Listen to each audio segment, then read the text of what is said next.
سچ کہا ہے کہ کلام لکھنے والے کے بارے میں لوگ بھول جاتے ہیں، لیکن کیونکہ وہ تخلیق کار پیچھے رہ جاتا ہے اور گلوکار سامنے آ جاتا ہے، تو لوگ سمجھ نہیں پاتے اور نہ نام جانتے ہیں، مگر کلام ان کو پتا ہوتا ہے کہ یہ کلام پسند کرتے ہیں۔ تو یہ ہماری بدقسمتی ہے کہ تخلیق کار کو لوگ بھولتے ہیں۔ گو کہ آرٹسٹ بھی ایک تخلیق کاری ہے، مگر میرے خیال میں کہ جس نے وہ کلام لکھا ہے اس کا بھی اتنا ہی حق بنتا ہے کہ جیسے گلوکار کو لوگ یاد رکھتے ہیں، اسی طرح شاعر کو بھی یاد رکھا جائے۔ کیونکہ میں خود بھی شاعری کرتی ہوں تو ظاہر ہے شاعر کے ذہن میں یہی ہوتا ہے، اس نے اپنے جذبات اور احساسات سارے ڈالے ہوتے ہیں اس کے اندر، اور پھر اچھے گلوکار کا مل جانا اور اچھی طریقے سے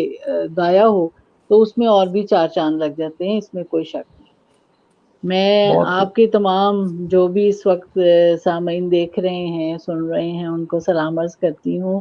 اور آپ کا شکریہ ادا کرتی ہوں کہ آپ نے صوفی صاحب کو یاد رکھا اور اس حوالے سے مجھے بھی یاد رکھا اور آپ نے مجھے اس موقع پر انوائٹ کیا،